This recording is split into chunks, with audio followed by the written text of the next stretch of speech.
ആദ്യം വരൻ ഒപ്പിടും, സാക്ഷി രണ്ടാമത് മതി.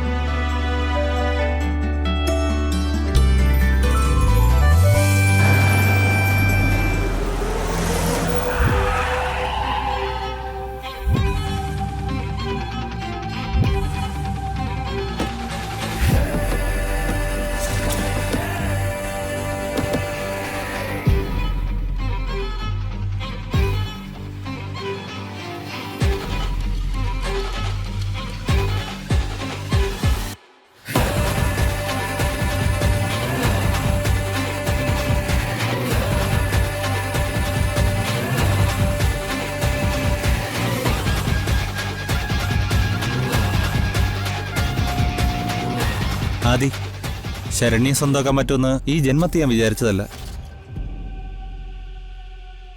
നീർത്തം കൂടുതലോണ്ട് മാത്രമാണ് ഈ നടപടിയായത്.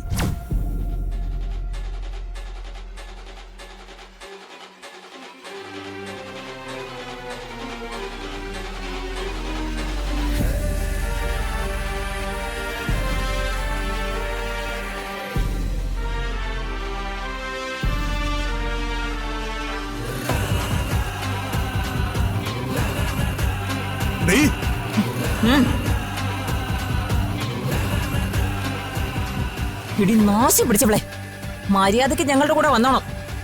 വരാനാ പറഞ്ഞത്. അമ്മേ വിട്, അമ്മ വിട്, വരാൻ. ഒരു മിനിറ്റ്, അങ്ങനെ ഒരാളെ ഫോഴ്സ് ചെയ്യല്ലേ. ഇതേ ഞാനും എന്റെ മകളും തമ്മിലുള്ള കാര്യോ. നീ ആരാടെ ഇടയ്ക്ക് കയറാൻ? ശരണ്യ സ്വന്തം മോളൊക്കെ തന്നെ സമ്മതിച്ചു. പക്ഷെ ആ മോള് ഇപ്പൊ വേറൊരാളുടെ ഭാര്യ, വൈഫ്. ദേ കണ്ടില്ലേ, പൂമാല, താലി. ആ താലി ഒന്ന് കാണിച്ചു കൊടുക്കുന്നേ. ആന്റി ഒന്ന് കാണട്ടെ.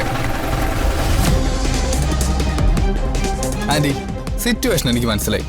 പക്ഷേ ഈ നിൽക്കുന്നവരുടെ ധൈര്യത്തിൽ ഇവിടെ അൽക്കുലത്ത് പരിപാടി വല്ലത് ഇറക്കിയ പണി കിട്ടും. നിന്റെ ഭീഷണിയൊന്നും എന്നോട് വേണ്ട. അയ്യോ, ഭീഷണിയൊന്നുമല്ല. ഇന്ത്യൻ ഭരണഘടന അനുശാസിക്കുന്ന പ്രൊട്ടക്ഷൻ ശരണിക്ക് കിട്ടും. അതാ പറഞ്ഞത്. അമ്മ സോറി അമ്മ, അമ്മ ഞങ്ങളെ വെറുക്കരുത്. മിണ്ടരുത് നീ ഇനി. എനിക്ക് നിനക്കും ഇടയിലുള്ള എല്ലാ ബന്ധങ്ങളും ഇവിടെ കഴിഞ്ഞു. വിനോദിനിക്ക് ഇനി ഇങ്ങനൊരു മകള് വേണ്ട.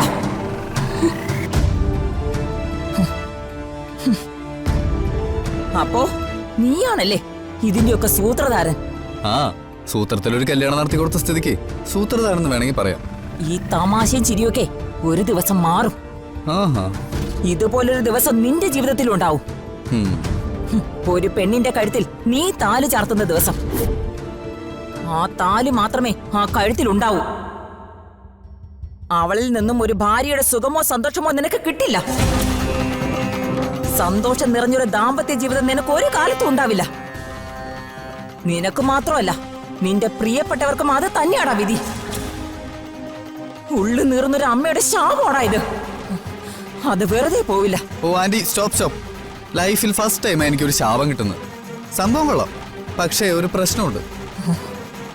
Life long single person life maintain ചെയ്യാനാണ് ഞാൻ ഉദ്ദേശിക്കുന്നത്. അതുകൊണ്ട് ഈ ശാപം പാഴായി പോയല്ലോ ആന്റി. അതെ, കാലം തെളിയിച്ചോളൂ.